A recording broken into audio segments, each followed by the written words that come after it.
Good song, amen. All right, hope you're ready for the preaching of the Word of God, amen. Shall we all stand? And I hope you have your Bibles, and Maki will come and preach for us tonight.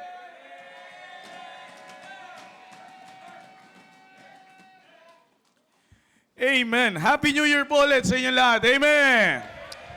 Yan, hindi porket tapos na yung January 1, ay hindi na po Happy New Year. Amen. First Wednesday of the year, aren't you glad that you are in the house of God this evening? Amen. I said first Wednesday of the year. Amen. Alam niyo po mga kapatid, napakaganda po nung nakaraang simula po natin, if I'm not mistaken, Sunday to Sunday ata ang Wednesday din po ata yun. But anyways, ay nagpapasalamat po tayo sa Panginoon dahil natagpuan po tayo noong last day of the year 2023 sa loob ng simbahan. First day of the year, nasa loob tayo ng simbahan. First midweek service of the year, nasa loob tayo ng simbahan. Amen. Amen. Alright, alam niyo po mga kapatid, napakaganda po ng taon po na ito. Personally, ako po ay nagpapasalamat sa Panginoon for His unmerited favor, mercy, love, at yung hype. Ako po I can really feel the hype of the church sa papasok na bagong taon. At the excitement is there. Huwag po natin patayin yung excitement na yan at huwag po natin hayaan na mamatay ang excitement na yan. Kasi pag namatay po ang excitement na yan, uuwi din kayo.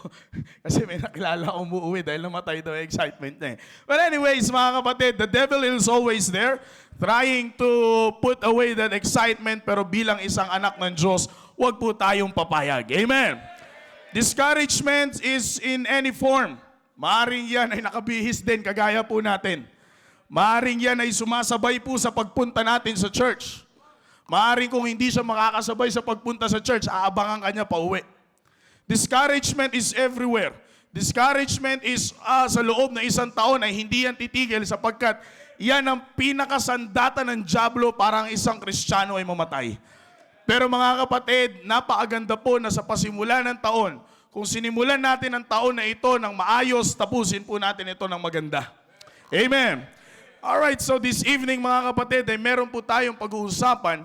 Napakaganda, alam niyo po, ako po ay nagpapasalamat sa Panginoon dahil ito pong late months ng buong 2023 ay talagang napaka-personal ng mga message. At hindi mo pwedeng sabihin na hindi ka tatamaan sa mga mensahe na yan. Lumaki ka man dito sa hindi, matagal ka na o sa bago. Every message, ako po ay nagpapasalamat sa Panginoon, it is always personal. At yan po ang pinanalangin ko po sa Panginoon. Nung pagtatapos ng taon na ito, ay lahat ng mga pangyayari ay sisiguraduhin ko pong gagawin ko siyang personal para po sa akin. Sabi ko nga po sa inyo, maganda, mapapapalakpak ka, sasaya ka kapag yung kapatiran mo ay binless ng Panginoon. Pero lagi ko pong sinasabi, iba ang sigaw, iba ang pasasalamat kapag personal mong natanggap ang biyaya ng Panginoon. Alright, so ngayon pong gabi, let's see what God can do or what God has something for us ngayon pong gabi po na ito. Luke chapter number 8. Luke chapter number 8 in verse number 22 down to verse number 26. Luke chapter number 28, verse number 22 down to verse number 26. Luke chapter 8. 20, sorry. Luke chapter 8, verse 22 to 26. Are you there? Amen. All right. Now, sabi po dito ng Bible, now it came to pass on a certain day that he went into a ship with his disciples, and he said unto them, let us go over unto the other side of the lake. And they launched forth. Verse number 23. But as they sailed, he fell asleep, and there came down a storm of wind on the lake, and they were filled with water and were in jeopardy. Verse number 24, and they came to him and awoke him, saying, Master, Master, we perish. Then he arose and rebuked the wind and the raging of the water, and they ceased, and there was a calm. Verse number 25, and he said unto them, where is your faith? And they being afraid, wondered, saying one to another, what manner of man is this? For he commanded even the winds and the water, and they obeyed him. Verse number 26, and they arrived at the country of Gadarenes, which is over against Galilee. Alright? Tayo po ay saglit na manalangin. Dakila po namin Diyos, ang banal na makapangyarihan sa lahat. Panginoon, maraming salamat po for allowing us to be here on the very first midweek service of the year. Thank you for your blessings, O God. Thank you for those countless blessings na amin po natatanggap. Being here, O God, sa unang midweek service ng taon po na ito is really a great blessing na amin po matatanggap, Panginoon. Ang makarinig ng sunod-sunod po na inyo pong salita, Panginoon, ay nawa maging sapat na po sa amin upang kami po ay maging handa sa taon pong 2024. Thank you, O God. Just help me, O God, and use me. Make me a blessing to your people. This is not my message. This is your message, O God. Holy Spirit, this flow through me and make me worthy to deliver your message to these precious people of yours that are listening right now. Please forgive us from all of our sins, all these things. Father, we pray in Jesus' name. Amen. All right, please be seated. Again, magandang gabi po sa inyo lahat, sa lahat po na nasa Google Meet, Facebook Live, magandang gabi po sa lahat ng mga missionaries and pastors na kasama po namin ngayon. Magandang gabi po sa inyo lahat. Alright, now everybody knows the story. Nung nakaraang 2 beses na po tayo magkasunod na nakakarinig ng gantong klaseng mensahe na patungkol sa pag-calm ng Panginoong Jesucristo sa storm na dumarating sa bawat trip ng kanyang, sa bawat biyahe niya together with His disciples. Alam nyo, mukhang ito po ata, dito ata nagiging sukatan ng pananampalataya ng mga tagasunod ng Panginoon. Kada alis nila, kada biyahe nila na may involved na dagat, may involved na lake, laging may bagyong dumarating eh. Kaya dito talaga ito yung nagiging sukatan kapag dumating ang storm sa buhay ng isang tao. Amen. Kaya nga mga kapatid, 2 beses na magkasunod na po tayo nakapakinig ng gantong klaseng mensahe. Last Monday ay tinalakay po sa ating mahal na pastor about the encounter of Peter and the Lord Jesus Himself. Doon din po, nagkaroon din po ng storm. And ito na naman, kasama niya ang kanyang mga disciples, nagkaroon din na naman ng storm. Kaya this evening, I know everyone of here inside the auditorium is excited sa gagawin ng Diyos sa buhay natin ngayong taon. Ulitin ko po, alam ko ang bawat isa po sa atin ngayon ay excited na po sa gagawin ng Panginoon sa loob ng isang taon po na ito. Mga kapatid, kung noong nakaraang taon, sobrang saya natin. Ngayon, let us brace ourselves and get ready for more privileges, more opportunities, and more blessings to come na ibibigay po sa atin ng Panginoon. But alam niyo po, mga kapatid, that there is one thing that we need to check in ourselves as this year goes on, and that is how we should start this year and end this year. Ulitin ko po, excited ang bawat isa po sa atin sa gagawin ng Panginoon sa loob ng isang taon. Pero napakahalaga na sa pagsisimula po ng taon po na ito ay ma-check na po natin sa ating sarili kung papaano po natin ito sisimulan at papaano po natin ito tatapusin. Brethren, may I remind you this evening na ang magandang tapos ng taon ay nakasalalay kung papaano natin sisimulan ang taon. Ulitin ko po, ang magandang tapos ng 2024 ay nakabase po yan sa magandang simula mo ng 2024. Huwag mong ibase sa gitna, huwag mong ibase sa kung saan doon ka lang pinagpapala. Dahil hindi mo maiiwasan na sa loob ng isang taon na ito, maaaring meron kang ma-encounter na storm of wind. Maaring as you sail, sabi nga ng ating mahal na pastor, maaring yung boat na iyong sinasakyan ay mapuno rin ng tubig. Maaring dumating sa buong isang taon na ito, ay dumating ka sa punto na kung saan meron kang storm na haharapin. Kaya nga napaka-importante as we get excited sa pasimula ng taon po na ito, napaka-importante na i-check po natin personally kung paano natin sisimulan ang taon na ito. Dahil ang magandang tapos is determined how you start this year. Di ba po? Kaya nga maraming excited lagi sa umpisa. Maraming excited lagi sa pasimula ng taon. Maraming excited noong January 1. Maraming excited sa umpisa. And some of you, as a matter of fact, brethren, marami na rin sa inyong excited na maulit-ulit ang inyong paulit-ulit na New Year's resolution. Di ba? Ulitin ko po, marami nang excited sa inyo na maulit-ulit ang inyong paulit-ulit na New Year's resolution. Di ba? Puro na lang tayong day 1, baby. Di ba? Puro na lang tayong gano'n, 2024. Magpapapayat na ako since 19. Di ba? Hanggang sa makarating tayo ngayong taon, everybody is excited. Everybody is thanking God. Everybody is praising God for another year na ibinigay po sa atin ng Panginoon. But brethren, we've got to put this in our mind that God is much more pleased when we start this year right and end this year great. Sabi ko po, maraming excited. Maraming excited na ulit sa panibagong taon. Pero agaya nga po na sinabi ng ating mahal na pastor nung Monday sa ating pong New Year's service, God is much more pleased if we start this year right and end this year great. Maraming nagsisimula ng tama pero hindi nagtatapos ng maayos.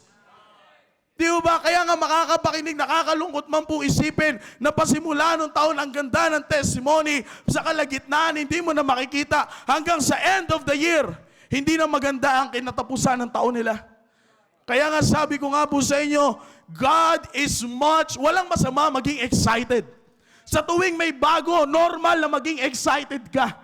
Sa tuwing may bagong ibibigay nga lang sa'yo yung kapwa mo, excited ka eh. Sa lahat na nakatanggap ng regalo nung December, noong January, kada bigay sa'yo, tuwang-tuwa ka. Bakit? Maaring yan ay bago na magagamit mo, maaring yan ay malaking pagpapala sa'yo.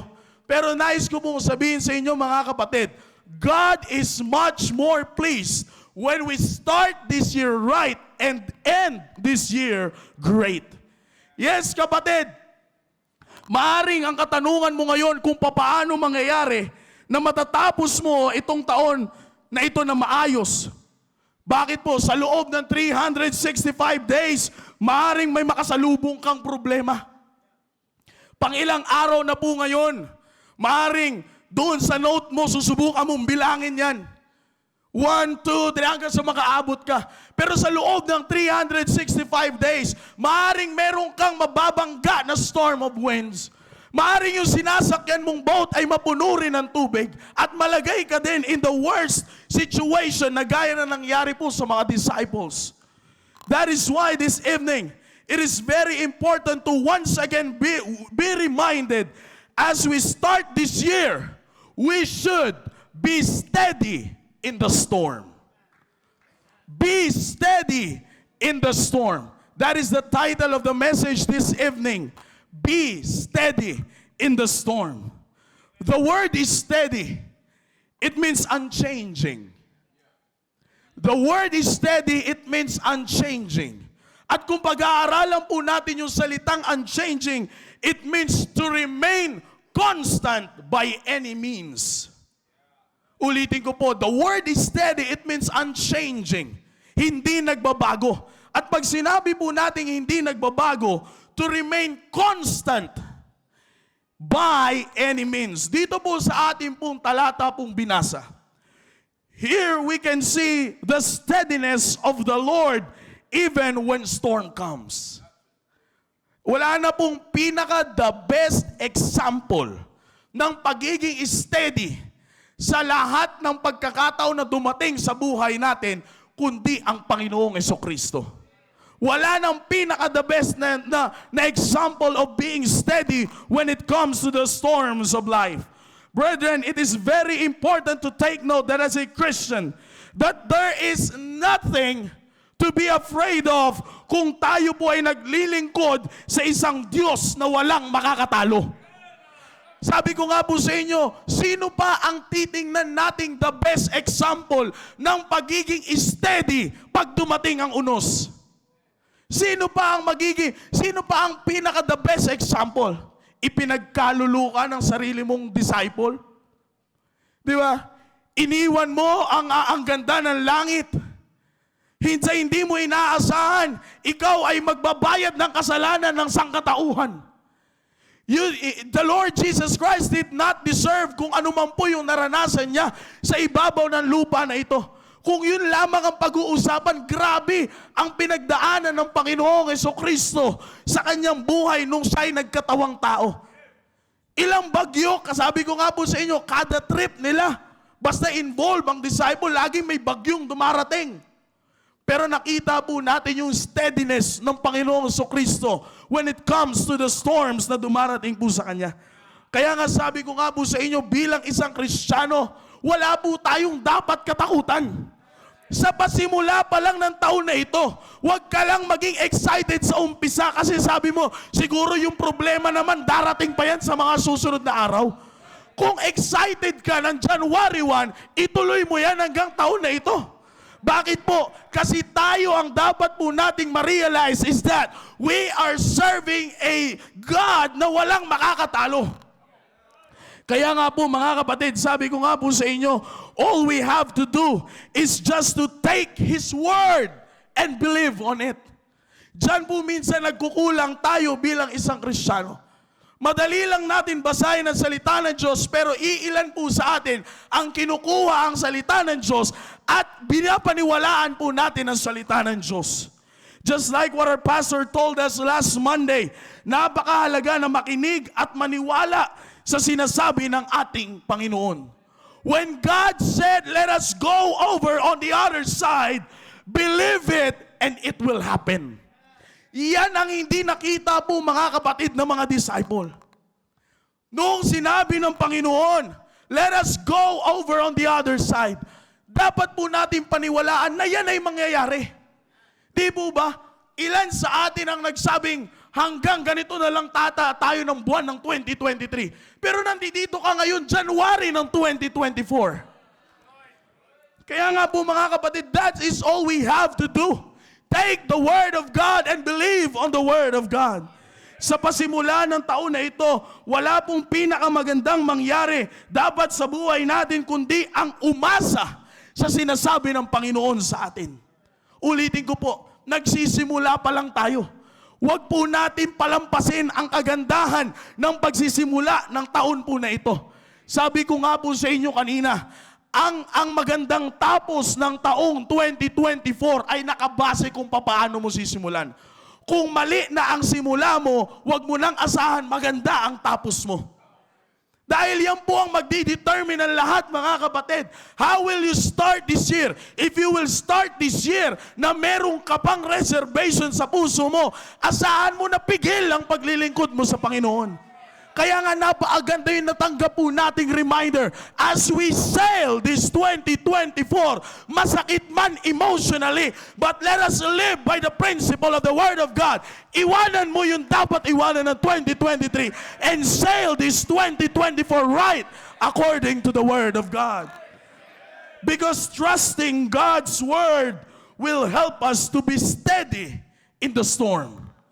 Trusting God's Word will help us be steady in the storm.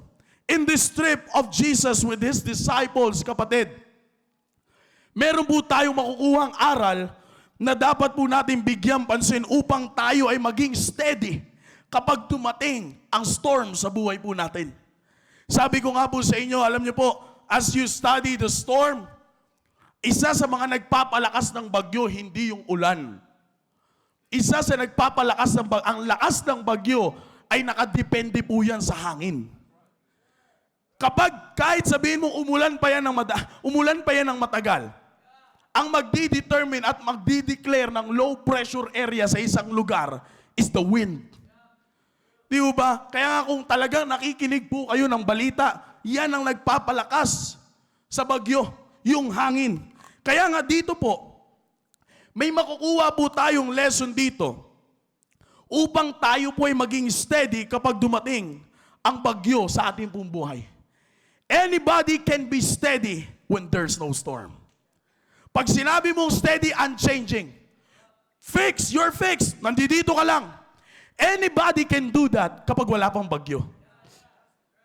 Madali lang gumawa ng plano ngayong taon when there is still no storm. Sabi ko nga po, excited tayo lahat na gumawa ng bagyo, na gumawa ng plano ngayong taon kapag wala pang bagyo. Madali lang magsabi na handang-handa na ako maglingkod sa Panginoon ngayong taon when there is still no storm. Anybody can make a resolution, a New Year's resolution, if there's still no storm. Anybody can say, dito lang ako, hindi ako gagalaw, mananatili ako maglilingkod sa Panginoon kahit anong mangyari. When there is still no storm. Madali mo sabihin, dito lang ang aming pamilya. Bilang isang leader ng tahanan, hindi kami magpapatinag. When there is still no storm. Everybody can be steady when there is still no storm. But ladies and gentlemen, tonight, God wants us to be steady. Unchanging. Hindi lang yung steady na nakatayo ka lang. No, that's not it. You've got to be firm. You've got to fix yourself on the ground. Unchanging, that's the word steady means. By any means, be constant. Maging steady ka dyan. God wants us to be steady in the storm. Not hysterical in the storm. Not frantic in the storm. Not anxious in the storm. Not fretful in the storm. But be steady in the storm. Brethren, ipinakita na po sa atin ng Panginoon that even the boisterous and contrary wind ay hindi umubra sa Kanya. Sabi nga ng ating mahal na pastor, napagod yung hangin. Napagod, kakakontra nung hangin. Akala niya, kaya niyang kontrahin ng Panginoon. Napagod yung hangin. The wind ceased. Kaya nga, ang kailangan po natin is just to be steady. Hindi umubra sa Kanya. That's why all we have to do is just to be steady in the storm. Yeah, maybe this year you will encounter some bad and tough days, but remain steady in the storm. Manatili kang unchanging. Minsan maliit pa lang na storm. Umambun pa lang, di ka na nagsimba. Parang estudyante, umambun pa lang, kumulog lang, wala na dapat klase. Kaya kailan natutuloy ang klase o kailan hindi natutuloy ang klase? Kapag nag-announce na no classes. Pero pag tinuloy ang klase, dun bumubuhos ang ulan. Kaya nga napaka-importante, kapatid, na kapag dumating ang storm sa buhay natin, huwag tayong maging hysterical. Huwag kang magpapanik.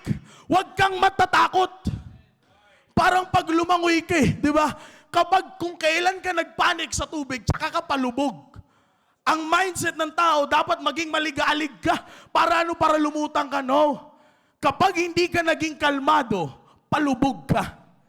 Kaya nga kung dumating ang storm sa buhay mo, kung ikaw ay naging hysterical, ikaw ay naging frantic, natakot ka, ikaw ay naging anxious, hindi mo na alam kung ano ang gagawin mo, mas lalo kang palubog ngayong taon. Sabi ko nga po, madaming excited. Maraming nagsasabing, handang-handa na ako. Thank you for the lessons 2023. Hello 2024. Ilang beses ka na nag-post ng ganyan. Pero bakit parang January pa lang busangot na agad ang itsura mo? January pa lang parang hindi ka na mapakali. Ano na ba ang gagawin ko? Op. Kapatid, just be steady in the storm. Kung January pa lang, ulirat ka na hindi mo na alam ang gagawin mo, paano na yung February, March, April, hanggang sa mga susunod? Paano ka na ngayon maglilingkod sa Panginoon? Kaya marami nagsisimula ng taon na maayos pero hindi nagtatapos ng maayos. Kaya nga, paano ka makakapagtapos ng maayos kung hindi makakapagtapos ng maayos sa taon na ito kung ang simula mo ay hindi ka na kaagad naging steady sa storm? Naalala ko po yung mensahe na binitawan dito ni Sir Jao. Sa pagtatapos ng taong 2023, mas lalo kang mamadaliin ng dyablo. Mas lalo kang mas bibigyan ng dyablo ng mga bagay para hindi mo ma-enjoy ang pagpasok mo ng 2024. Kaya nga kung hindi ka ngayong hindi ka nagpatinag sa akin noong 2023, sige, i-enjoy kita ng January 1. Luluhod ka sa altar, sige, sabi ng dyablo, i-commit mo lahat ng gusto mong i-commit. Ilapit mo sa Panginoon lahat ng gusto mong ilapit sa Panginoon. January 1, sige matuwa ka, ipangako mo na lahat ng gusto mong ipangako. January 2, aking ka. Kaya nga ngayon mga kapatid, January 3, hindi na tayo nasumpungan, yung ilan sa atin, hindi na nasumpungan sa tahanan ng Panginoon. Nakakalungkot man po isipin, pero maaaring ngayong sa pasimula ng taon na ito, maaaring mas lalo kang kukulitin ng dyablo. Maaaring mas papalakasin niya pa. Maaaring dagdagan niya pa ng signal number ang bagyong ipaparating niya sa iyo. But ladies and gentlemen, just be steady in the storm. Be steady in the storm. 2 reasons why you need to be steady in the storm, because the Lord is with you. Yun ang hindi po nakita ng mga disciples. Dumating pa sa punto ng pagkakataon na hindi pa nila nakilala kung sino ang kasama nila. Samantalang kakatawag lang nila ng master that symbolizes the authority. Hindi pa nila nalaman kung sino ang kasama nila, na ang tanong pa nga sa kanila, sino ito? What manner of man is this? Na kinumandya lang ang winds and water at sinunod siya. Yan po ang hindi nakita ng mga disipulo ng Panginoon. Brethren, don't you ever forget that it is the Lord Himself that said to His disciples, let us go over on the other side. Panginoon mismo ang nagsabi. Siguro kung tao lang, kung ordinaryong persona lang ang nagsabi, baka may karapatan pa silang magduda eh. Kung ibang tao lang, lalo na siguro kung si Jonah ang magsasabi nito, mas lalo silang kakabahan. Pero hindi po ordinaryong persona ang nagsabi na makakarating tayo on the other side of the lake. It is the Lord Himself that said to His disciples, let us go over on the other side of the lake.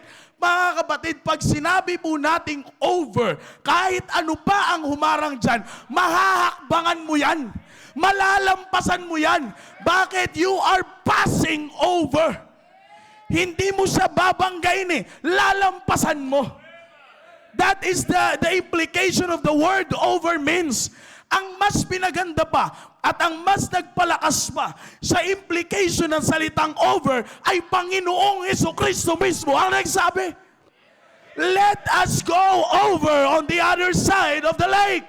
Now may I remind you mga kapatid that it is also the Lord Himself that allows us to be in this year. It's not about you. It's not about your supplements na sinasabi mong nagpalakas sa'yo sa loob ng isang taong 2023. No sir, no ma'am. Kaya ka nandito sa 2024 sapagkat inalaw ng Panginoon na dumito ka sa 2024. Kaya nga mga kapatid, wala ka dapat ikabahala. Wala ka dapat ikabahala kung ano man ang magiging balakid sa'yo sa taon na ito. Hindi yan dapat ang maging rason upang ikaw ay manghina sa iyong pananampalataya sa Panginoon. Sapagkat dapat mong malaman kapatid na sa simula pa lang ng taon na ito, Panginoon na mismo ang kasama mo at nagsabi, anak, let us go over on the other side. Panginoon ang nagparating sa iyo sa 2024 kapatid. Ano ang kinakatakot mo? Natatakot ka na baka sa loob ng isang taon na ito, baka hindi mangyari yung gusto mo? Natatakot ka na baka hindi pa nga nangyayari sa iyo yung problema? Ang nakakalungkot po kasi mga kapatid, at dapat po nating iwasan na imbes na hindi na ipanalangin natin na hindi na dumating sa atin yung problema, ang problema, inaabangan natin yung problema. Di ba mas maganda na yung ipanalangin mo na wag nang dumating sa iyo yung problema? Kaya tayo napapangunahan minsan ng takot at nadidiktahan na ng takot kasi inaabangan mo yung problema. At natatakot ka dahil inaabangan mo yung problema. Pero ang pinakamaganda sa lahat, try to put this in your mind. Sino ang nag-allow sa akin na pumasok ng 2024? Is it me? Is it another people ang nag-allow sa akin na makapasok ng 2024? No! It is the Lord Himself. It is the Lord Himself na nagsabi, anak, mag-enjoy ka ng January 1. Anak, mag-enjoy ka ng January 2. Anak, mag-enjoy ka ng January 3. It is the Lord Himself ang nagsabing, huwag kang kabahan. Kasama mo ako. Let us go over on the other side. Be steady because the Lord is with you. Maaring ngayong January, storm of wind on January. Just be steady. Storm of wind on February. Just be steady. Storm of wind on March. Just be steady. Just be steady. And you will realize that you are on the end of this year thanking God for another year na ibinigay sa iyo ng Panginoon. And you will surely praise Him by Him being with you all the way. Sabi ko nga po sa inyo kapatid, maging steady ka lang. Huwag kang magbabago.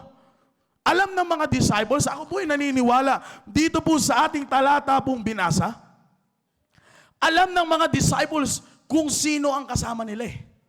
Kaya nga ang tawag nila nung dumating yung storm, Master. Alam nila kung sino ang nagsabi sa kanila na let us go on the other side, let us go over on the other side of the lake. Alam nila na Panginoon ang kasama nila. They witnessed many miracles and wonders na ginawa ng Panginoon. Kilala nila kung sino yung kasama nila. Pero ang problema, hindi sila naging steady nung dumating yung storm of wind. Nung nakikita na nilang napupuno na ng tubig yung kanilang barko na sinasakyan. Aba, teka lang, mukhang iba na to. Ang sigaw na nila, Master, Master. Kaya nga nung dulo na, ang sabi po nila, sino to? What manner of man is this? For He commanded even the winds and the waters, and they obeyed Him. Nakakalungkot man pong isipin, pero yan po talaga ang nagiging sukatan ng isang Kristiyano. Kapag dumating na ang unos sa buhay natin, ilang beses po tayong nagbabago-bago. Ilang beses po tayo nagwi-waver sa ating pananampalataya. Pero mga kapatid, lagi nyo lamang pong tandaan, just be steady in the storm. Huwag ka magbabago, kapatid. Kasi kapag nagbago ka, ano po ba yung sabi ng ating mahal na pastor last December sa ating pong Christmas fellowship? Kapag nagbago ka ng pananampalataya mo sa Panginoon, magbabago ang lahat ng pamamaraan ng pagpapala ng Panginoon. Kung alam mo kung paano ka pinagpala ng Panginoon noong 2023, huwag mong babaguhin yan. Mas lalong i-improve mo pa yan. Kasi kung kiniklaim mo, nakasama mo ang Panginoon noong 2023, may I remind you, ngayong 2024, kasama mo pa rin ang Panginoon. Kaya nga, all you have to do is just to be steady in the storm. Huwag ka magbabago by any means. Ang dyablo, mga kapatid, hindi yan basta-basta magpapadala lang ng storm sa buhay mo para guluhin ka lang per se. No, the main goal of the devil is magbago ka. Magbago ka. Di ba kapag dumating ang bagyo, nagbabago ang lahat? Yung magandang nakikita mo na scenery sa labas, pag dumating ang bagyo, magbabago yan. Yung mga napakagandang art of nature na nakikita natin kapag dumaan ang bagyo, walop lahat yan. Minsan tubig na lang ang makikita mo, minsan sira-sira na lang ang makikita mo. Bakit? Yan ang purpose ng bagyo. Ang baguhin lahat. Di ba? Kaya nga ang dyablo, kapag nagpadala yan ng storm sa buhay natin, hindi lang ang purpose ng dyablo, mawala ka ng Wednesday night. Ang purpose ng dyablo, mawala ka ng Wednesday night, mawala ka ng Sunday morning, mawala ka ng Sunday evening, mawala ka sa iyong pananampalataya sa Panginoon. That is the very purpose when the devil gives us the storm. Pero kapatid, tandaan mo, sino ang kasama mo sa storm? Always put this in your mind na habang ikaw ay nagsisail sa taong 2024, the eye of the storm is with you. The eye of the storm is with you, and that is none other than the Lord Himself. Yan ang hindi po nakita ng mga disciple. Alam nila eh. Alam nila na Panginoon ang kasama nila. Alam nila kung gaano sila ka-secure. Pero nung dumating na yung storm, doon na nagkabukingan. Doon sabi nga natin sa kolokyal na pananalita, doon na nagka-blentong blektad ang kanilang pananampalataya. Nagpanik na sila. Akala nila sila'y mapapahamak. Samantalang ang sarap-sarap ng tulog ng Panginoon. Ang sarap-sarap ng tulog ng Panginoon eh. Sa kalagitnaan ng storm, ang himbing ng tulog. Di ba? Kaya nga ginising nila. At ano ang una nilang sinabi? We perish. Ang tanong, may nangyari na ba sa kanila? Lumubog na ba sila kung yun ang iniisip nila? Napahamak na ba sila kung yun ang iniisip nila? Nasa bingit na ba sila ng kamatayan kung yun man ang iniisip nila? No. Ganyan po minsan kung bakit hindi na natin natatapos ang taon na ito. Nakakalimutan na natin kung sino ang kasama natin sa taon na ito. Kapag kinalimutan mo kung sino ang kasama mo sa pasimula ng taon na ito, asahan mo na all the way, hindi mo na siya kilala. Bakit po? All you have to, ang nasa isip mo na lang, kapag may dumating na storm sa buhay mo, you will just go with the flow. Ang unang papasok sa isip mo is quitting, is giving up. Bakit? Ang sagot mo kaagad, hangin pa lang, we perish na. Discouragements pa lang, we perish na. Sa pasimula pa lang, January pa lang, binigyan ka kaagad ng pagsubok, ng storm of wind. Ang sagot mo kaagad, we perish na. Kapatid, walang mangyayari sa iyo kasi kasama mo ang Panginoon. It is the Lord Himself na merong pangako po sa atin that I will never leave thee nor forsake thee. That is why be steady in the storm because the Lord is with you. Be steady. Don't change. By any means, remain constant. Remain fixed. Kahit anong mangyari, huwag kang magbabago. Nandiyan dyan ang Panginoon para gabayan ka. Tandaan mo ang sabi ng Panginoon, anak, ako ang nagsabing let us go on the other side. Hindi yung mga kasama mo. Ako. Kung ako ang nagsabi ng let us go over the other side, asahan mo na makakapunta ka sa kabila. Over. Ano man ang dumating dyan, malalampasan mo yan. Bakit? Ako ang kasama mo, anak. Kaya nga kapatid, wala tayong dapat alalahanin. Ang dapat lamang po nating ipanalangin ngayon sa Panginoon at i-commit sa Panginoon ay kasamahin natin sa araw-araw, sa pasimula pa lang ng taon na ito, ang eye of the storm so that we will be steady in the storm. Be steady in the storm because the Lord is with you. Be steady in the storm because we are bound to a much better position in life. Be steady in the storm because we are abound to a much better position in life. Kapatid, dito po sa ating pong talatang pong binasa, alam niyo po, nagpapasalamat po ako sa Panginoon sa ating mahal na pastor on how he teaches us how to study the Word of God. Napakaganda po kung bakit po natin sinama yung verse number 26. Sabi po ng Bible po dito, after ng mga pangyayari ng 23 or ng 24, down to verse number 25, verse number 26, they arrived. They arrived. Nakarating sila sa kanilang paparoonan. And they arrive at the country of Gadarenes, which is over against Galilee. Alam niyo po mga kapatid, one of the best highlight of this message is the trip from Galilee to Gadarenes. Alam niyo po kung bakit? Tuwan-tuwa po ako dito kanina. Sapagkat napakaganda ng tagpo po na ito eh. Na dito po natin makikita how important this trip is. Ang Panginoon po, as you study the Bible, hindi siya pumupunta sa mga lugar just for the sake of vacation. Kada punta niya sa lugar, merong purpose. Kaya nga, kada biyahe niya, sinusubukan hadlangan. Sinusubukan hadlangan ng dyablo. Katulad po nito, hinarangan siya ng storm of wind. Pero ano po nangyari? They arrived. They arrived. Makikita niyo po yung salitang they, ibig sabihin kumpleto sila. Walang napahamak. Walang nasabi po dyan na, and some of them arrived. No, they arrived. Nakarating po sila doon sa lugar po ng gatherings. At napakagandang tagpo po na ito dahil ito po ay tagpo ng experience ng Panginoon with the Jews on the Galilee and Gentiles on the gatherings. Na kung pag-aaralan nyo po yung gatherings, mga kapatid, ito po ay lugar, ito po ay isang Gentile city. Ito po ay Gentile city na napakagandang lugar. Hindi po ito basta-basta lugar lang. Na kung titingnan nyo po ito, ayon sa mga pictures ngayon na kanilang nilalabas, napakagandang tanawin. Pero mga kapatid, hindi po yun ang pinunta ng Panginoon dun eh.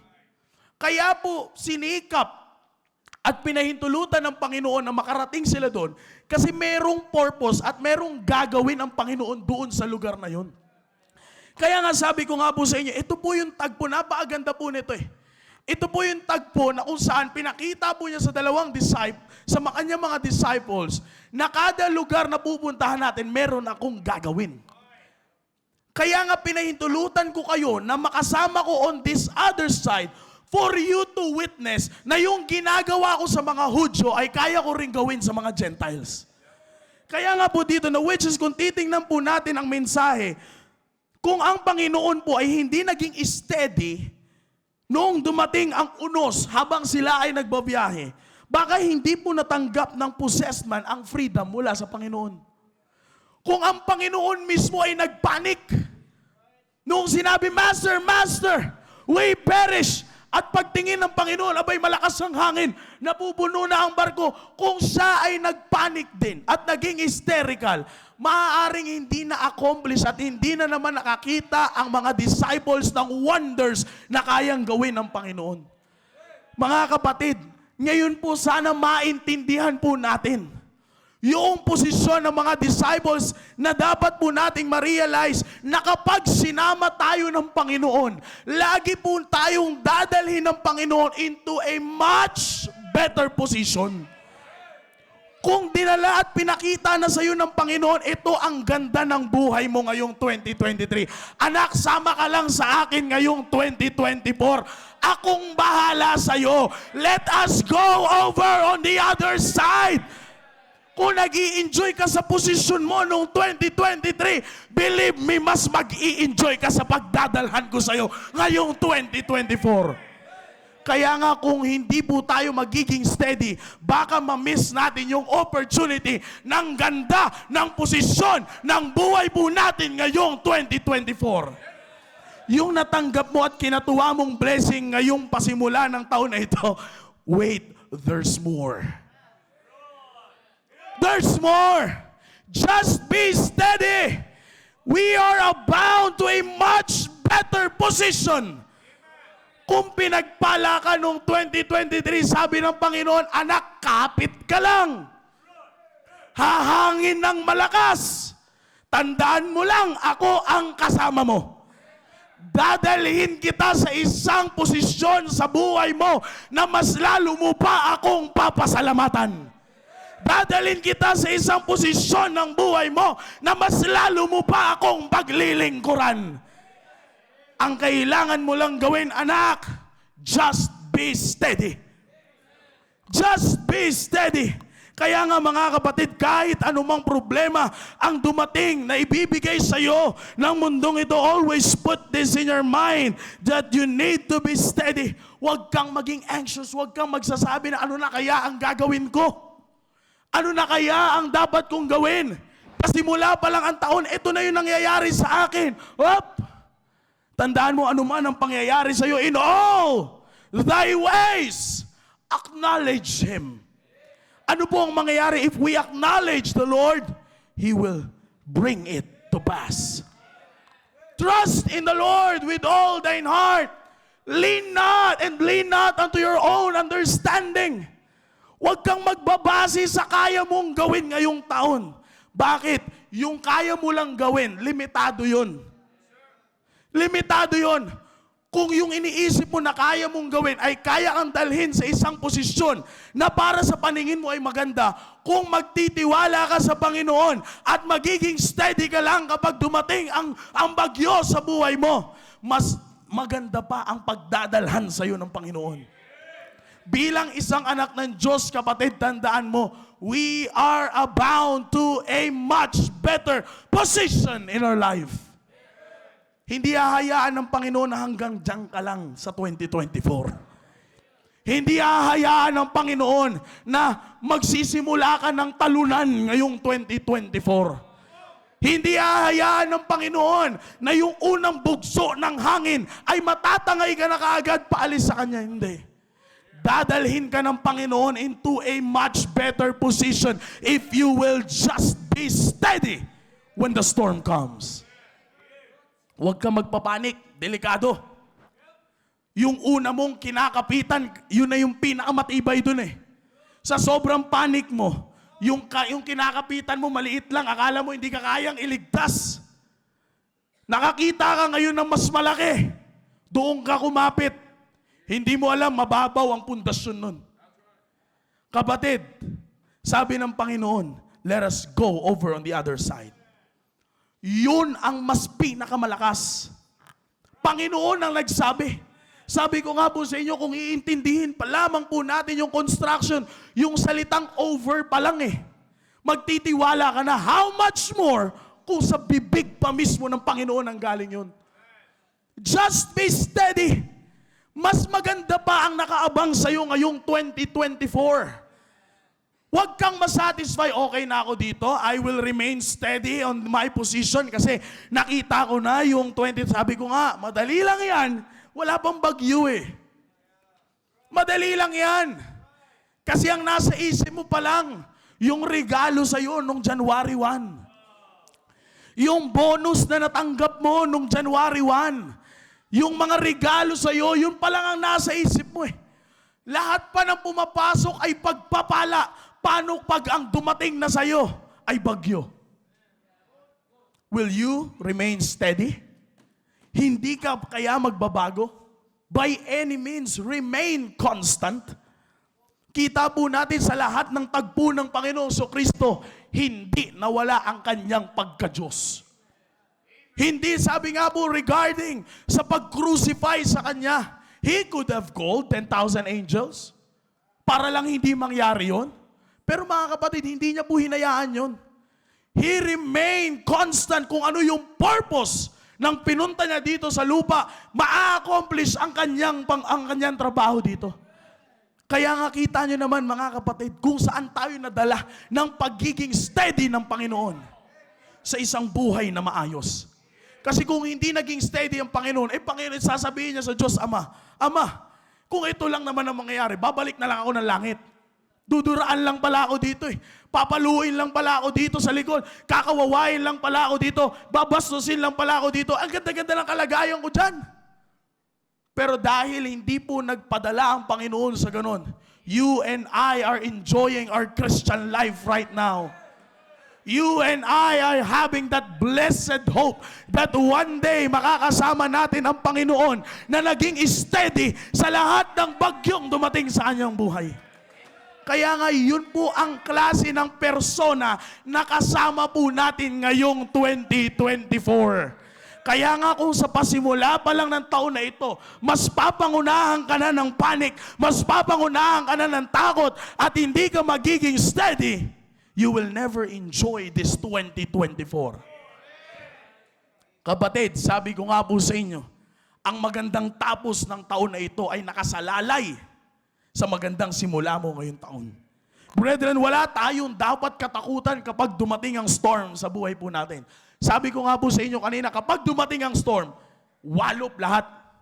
Pero ito po ang tatandaan po ninyo. We should never be afraid of the storm because storms will always come and go. walang bagyong nananatili. Bakit ka natatakot? Walang bagyong nananatili, kapatid.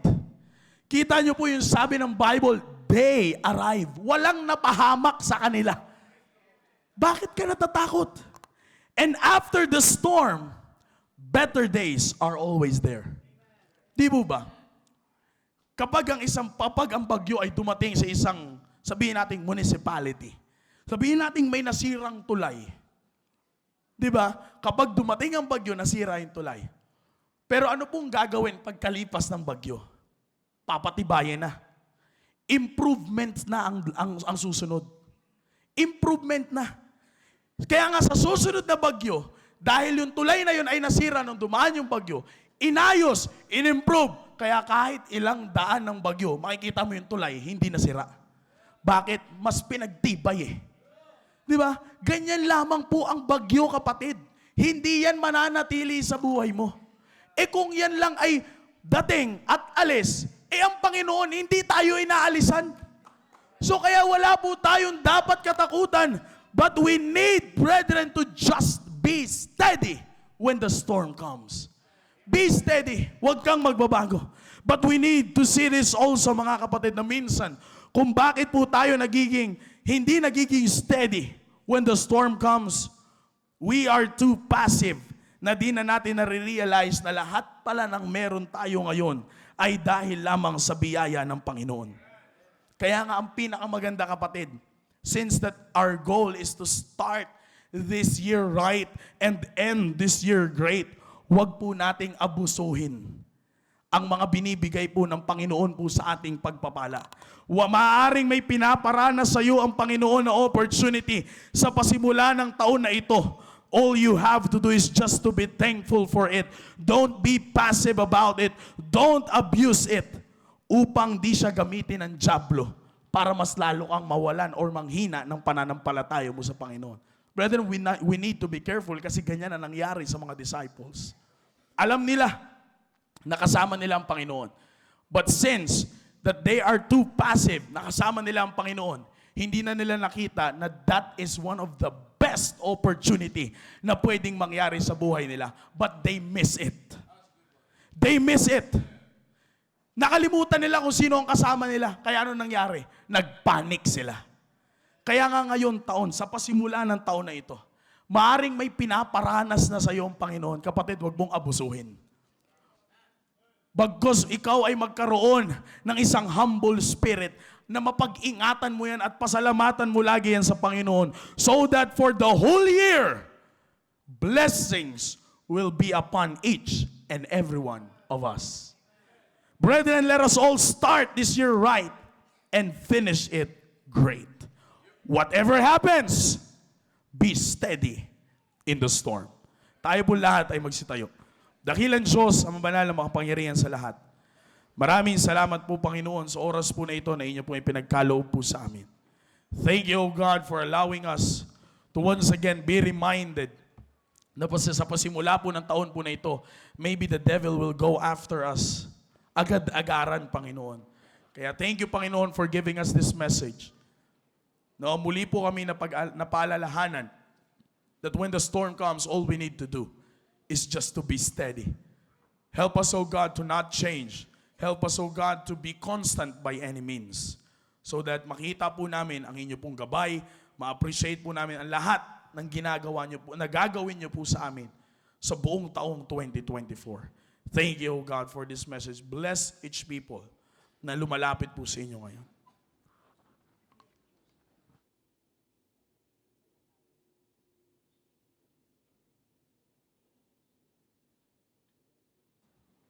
Let's come to the throne of God.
Muli po, Diyos, nagpapasalamat po kami sa mensahe naming narinig ngayon. Salamat sa paggamit niyo po kay Maki. Salamat, Panginoon, sa napakagandang halimbawa, Panginoon, kung paano kami mananatili na unchanging. Hindi po mag-change sa aming pananampalataya. We're serving and worshiping an unchanging God. Thus, we should not also change. Nawa po, masumpungan niyo po kami. At the end of this year, ay lalo pa kaming lumago at hindi nagbago, Panginoon, sa aming pananampalataya. Salamat sa mga anak niyo na tikluptun, lumapit po ngayon. Ito po ang aming dalan. Pasalamat sa pangalan po ni Jesus. Amen. All right, thank you. Back to your seats, please. Well, I hope that's clear, brethren. Amen. Great message. Great message. All right. You get something this morning or this evening? Did you get something? All right. Alam niyo mga kapatid, now listen, just few words, okay? Everybody, pay attention. You should understand through this message why God is allowing the storm, allowing us to experience the storm. As you study, nakita niyo po mga kapatid, sapagkat sanay na silang patawid-tawid from Galilee to Gadarenes, you know, the other side of the lake. Sanay na sila na dinadala sila ng boat doon sa kabila. So anong ibig sabihin niyan? Na-build yung kanilang trust sa boat. So it's time na kinakailangang yanigin sila ng Panginoon na mag-shift sila ng kanilang pagtitiwala from the boat to the Lord. See? So you understand that time, pinadalan sila ng storm para mawala na yung tiwala nila, kampante na masyado sa boat eh. Alright, pinaintulutan ng Panginoon na yung storm, bakbakan yung boat.